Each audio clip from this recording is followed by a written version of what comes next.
Ahora vamos a presentar a Alberto Martorell, que es doctor en Derecho de la Cultura y coordinador de la maestría de la Universidad Nacional de Ingeniería en Gestión del Patrimonio. Y vamos a hablar del tema cultura, que muy pocas veces se toca.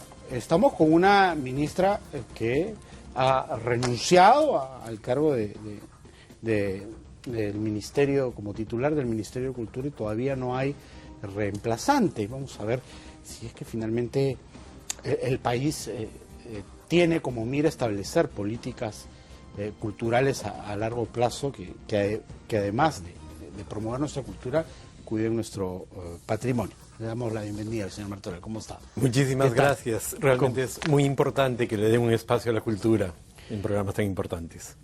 Sí, ¿no? Que no es solamente visitar un museo o leer a un autor peruano. O sea, la cultura, y sobre todo en un país tan rico como este, tiene que ser muchísimo más que eso. Es muchísimo más importante.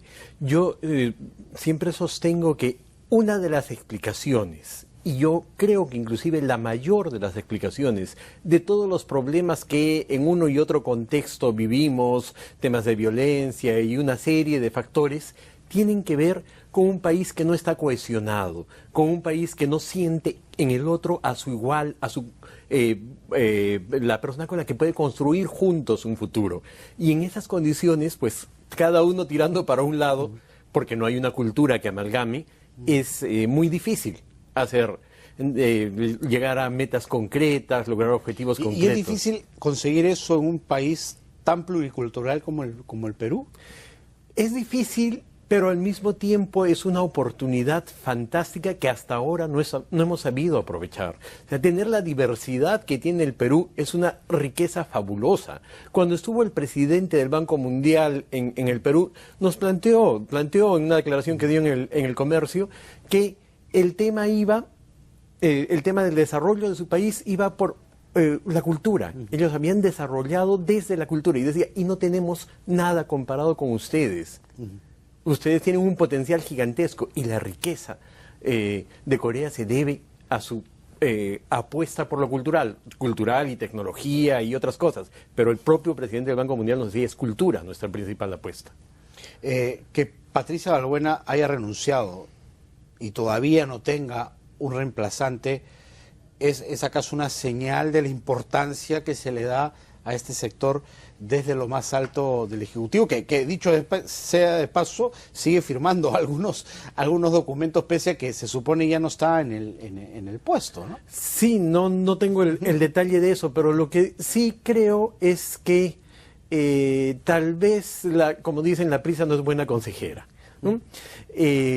Hay, sin lugar a duda, interesantes personas que podrían ocupar el cargo de ministro, pero es interesante que se analice debidamente cuál es el planteamiento, porque me da la impresión que hasta ahora hemos tenido, por ejemplo, altos y respetabilísimos exponentes de un campo de la cultura que han apostado por un campo de la cultura, y eso no es el país. Entonces, se necesita una visión, por ejemplo, desde el punto de vista de los derechos culturales, que ven a la cultura como un factor no solo de identidad, sino como un activo de desarrollo. Hemos tenido un ministerio al que yo suelo denominar en las clases con mis alumnos, hemos tenido un ministerio bombero. Se quema una casa, aparece el ministerio y dice, uy, se quemó la casa, a ver, vamos a ver qué se hace, y luego también desaparece del tema, ¿no? Se aseguran que se apague el fuego y después no hay más actividad. Hay algún problema de una invasión de un sitio arqueológico, aparece el ministerio, pero ¿dónde está su capacidad de propuesta? Nosotros nos quejamos, yo también como parte del sector cultura, que se les asigne poco presupuesto al ministerio, pero a veces tengo la sensación de que lo que hemos tenido es casi como decir un ministerio en pantalón corto, diciendo, papá gobierno, dame plata. Y lógicamente, papá gobierno dice, ¿y qué produces tú? Y cultura produce riqueza. En el mundo produce riqueza. Yo acabo de estar en un país tan violento como es, con tantos problemas de violencia como es México. Acabo de estar en un evento en Puebla muy interesante, con 3 generaciones, maestría, colegios y alumnos de grado investigando juntos, pero lo notable es que son ciudades seguras, son ciudades con ciudadanos dispuestos a conversar. No es como una ciudad donde la gente está nerviosa y uno dice, oiga, ¿dónde queda tal cosita? Le llevan de la mano. O sea, no desconfían del otro, porque saben que están en un proceso de desarrollo y es su identidad.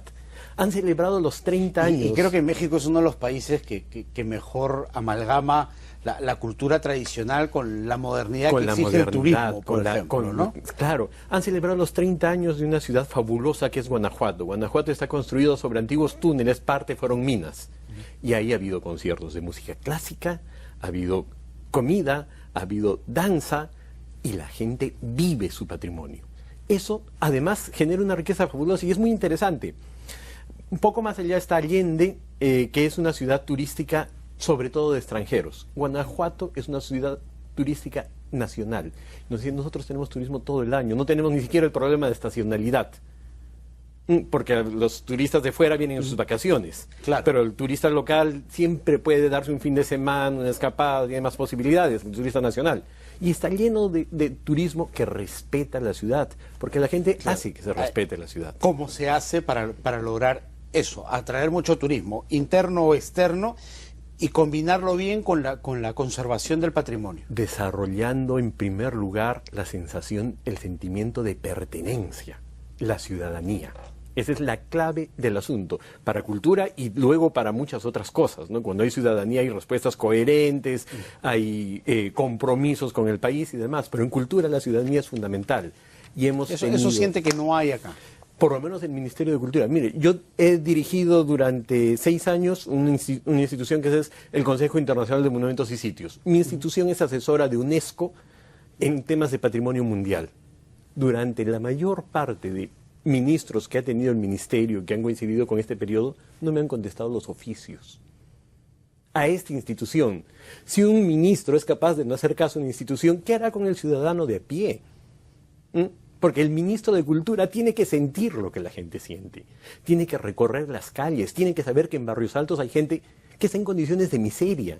A él le corresponde, porque está en condiciones de miseria en la situación de mendigo sentado en un banco de oro. Esa misma casa, con esa misma gente dentro, bien cuidada, es una fuente de riqueza. Ese es el cambio de chip que tenemos que hacer. Muchos critican que justamente el Ministerio de Cultura, antes el INC, eran una tremenda traba, por ejemplo, para hacer algo con ese patrimonio que finalmente termina cayéndose. Pero sí, no se permite una intervención de acuerdo a las posibilidades de las personas, sino se exige una restauración que está fuera del alcance de los dueños o de los habitantes de esa.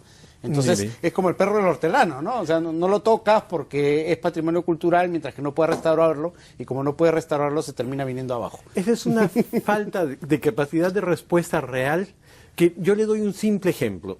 Cada vez que hay un evento como el incendio reciente y tan lamentable en la plaza 2 de mayo. O antes 2 de mayo, ahora en la Plaza Bolívar, ¿no? Los últimos tiempos, 2 inmuebles importantísimos.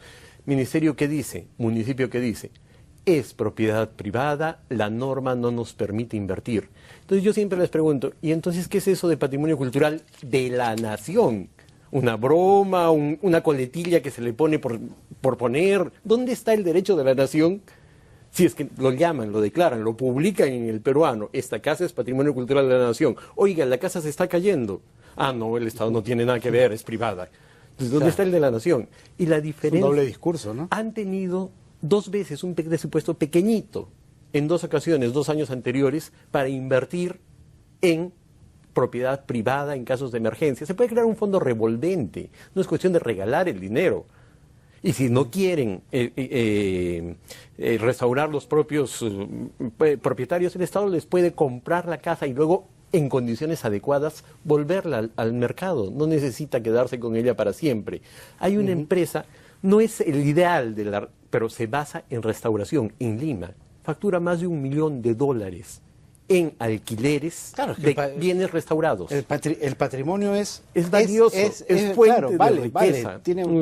Vale plata. Y el ministerio, por otro lado, otro asunto muy importante de lo que está sucediendo en el ministerio, es que con razón, con necesidad, el área de interculturalidad ha ido un poco más adelante, porque se puso un esfuerzo muy especial, porque tiene que ver con temas de grandes inversiones, ¿no? Y el área de patrimonio se ha quedado. O sea, no hay diálogo intercultural dentro del ministerio. Tenemos un experto en patrimonio, tenemos un experto en interculturalidad, y van por su cuenta, o no los tenemos, ¿no?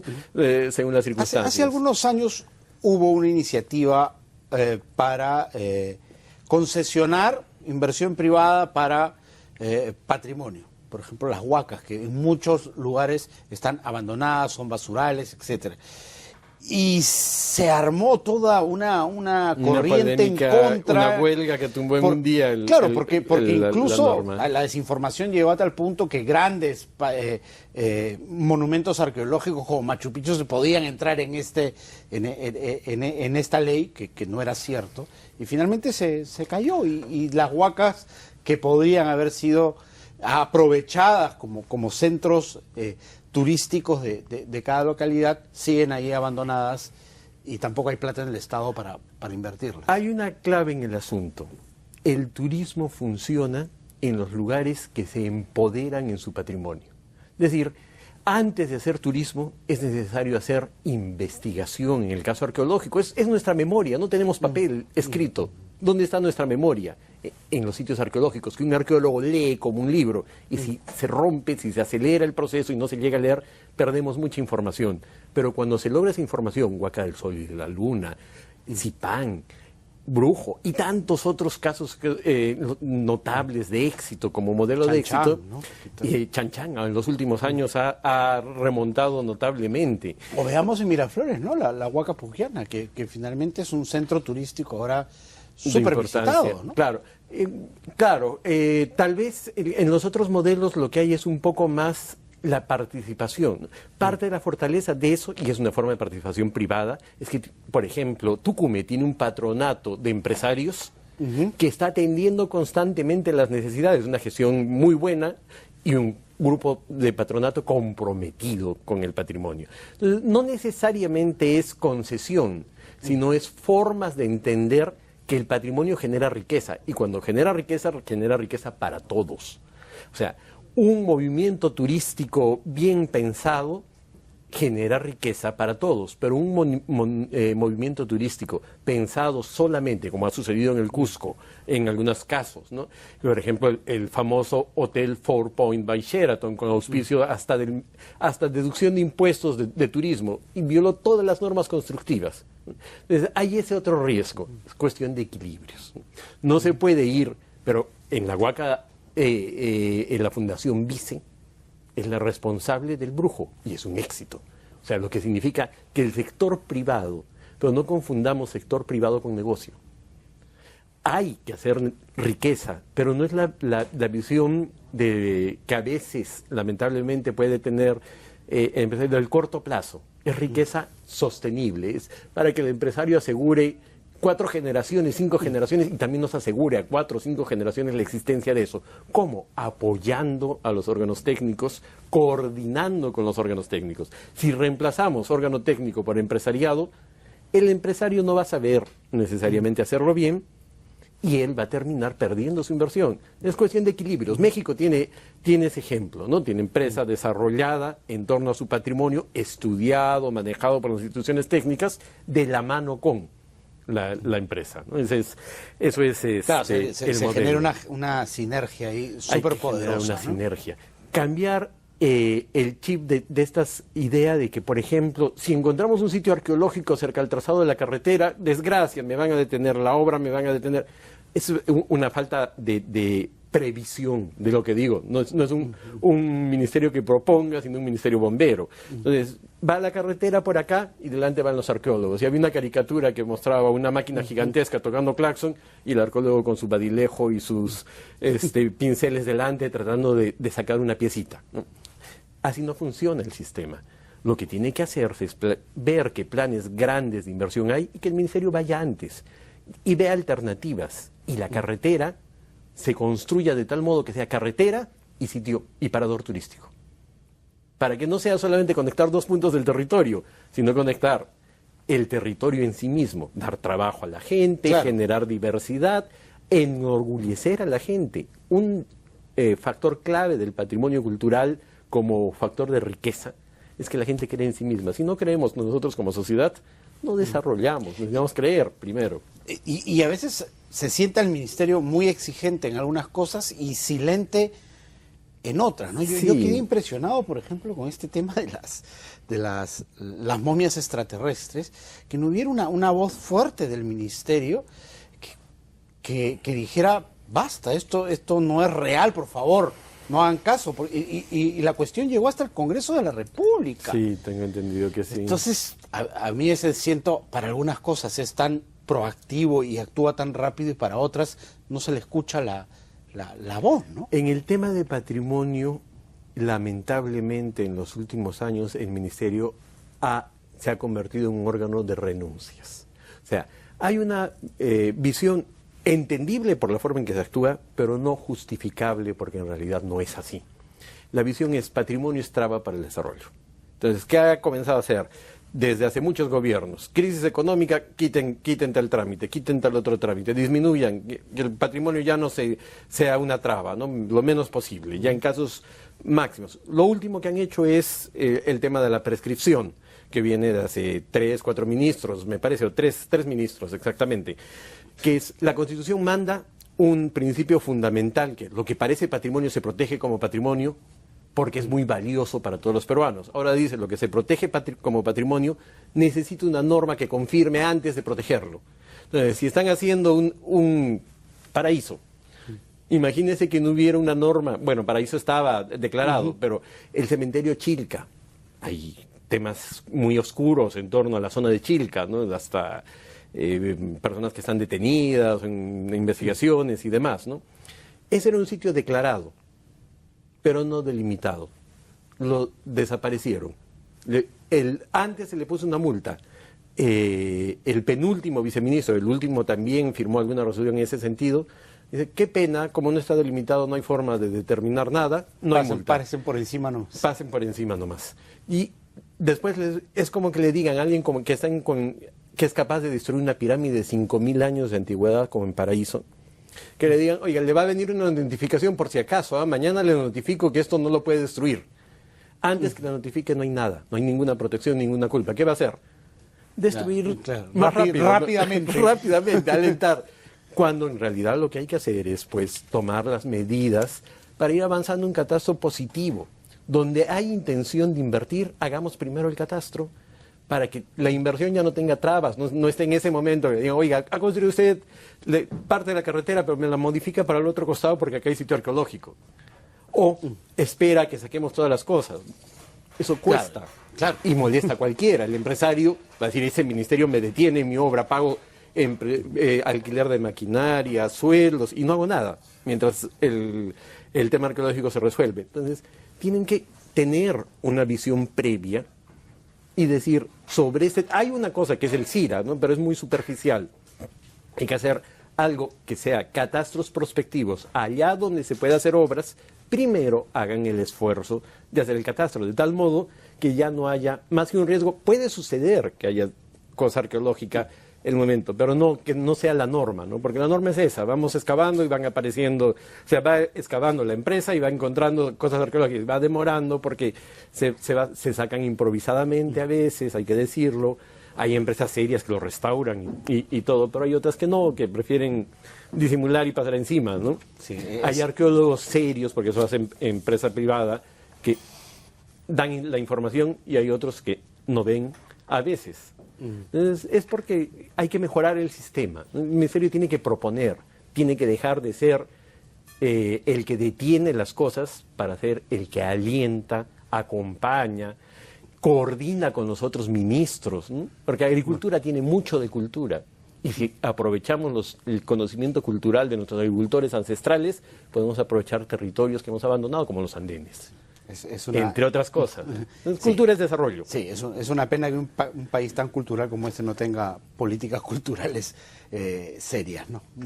Yo tengo siempre la esperanza de que las habrán. Muchísimas gracias por haber estado con nosotros.